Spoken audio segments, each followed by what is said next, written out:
I wondered if you had any comment on the recent allegations by Canadian Prime Minister Trudeau that agents of India, the government of India, are linked to the shooting, the fatal shooting of a Canadian Sikh activist. Yes, I do have a comment. Okay. Can you share them with us? Sure.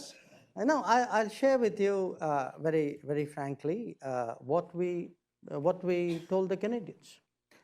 One, we told the Canadians that this is not the government of India's policy. Two, we told the Canadians saying that, look, if you have something specific, if you have something relevant, let us know.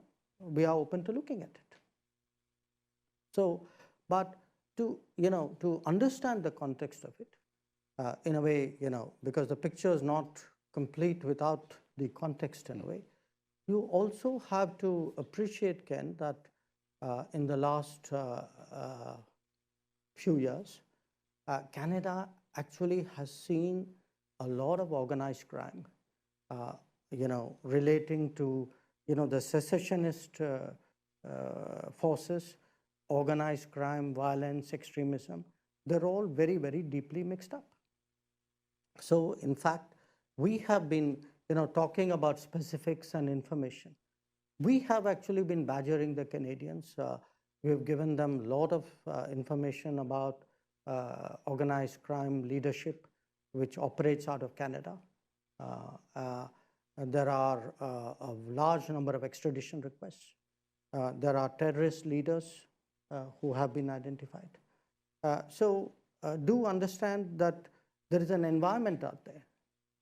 So that is important in a way to factor in if you have to understand what is going on out there. And our concern is that it's really been very permissive because of political reasons.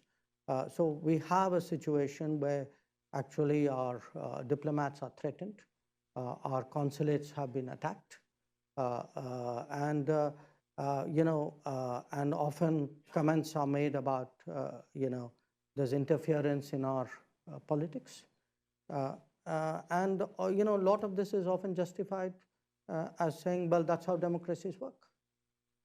But if there are specific pieces of evidence that they provide, the government of India will cooperate with them in terms of look, if somebody gives me something specific, it doesn't have to be restricted to Canada, but if there's any incident which is an issue, and somebody gives me something specific as a government, I would look at it. Of course I would look at it.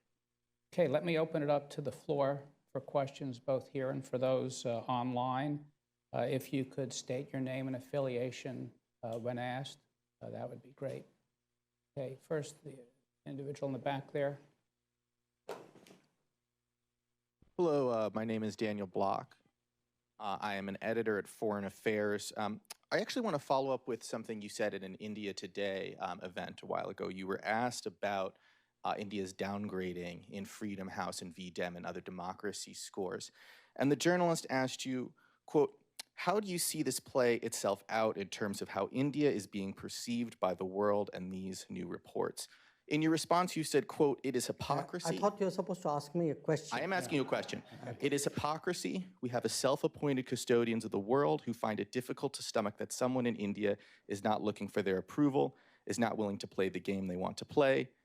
That doesn't actually answer the journalist's question. So I want to ask you again, are you concerned that perceived democratic backsliding in India is going to undermine its efforts to become a rising power in the world? And by the way, let me just add, this meeting is on the record, so both the questions and answers. I think it answers the question if you would be objective enough to understand it. I think it says very clearly that the people who are writing these reports have a strong bias. Often they distort facts. There are, many of these reports are actually riddled with inaccuracies. So I put it to you, there's an ideological agenda out there. I don't know why that's hard to understand. Yes. If you could. Thank you so much for the conversation. It's been very helpful. If you can I give us ju- your name and affiliation. Oh, right. My name is Aditi. I work for CNN. My question is just in continuation to the Canada topic that you addressed.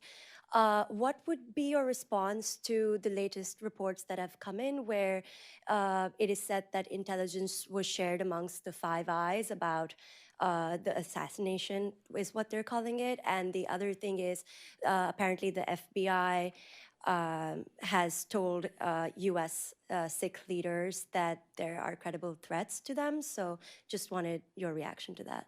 I'm not part of the Five Eyes. I'm certainly not part of the FBI.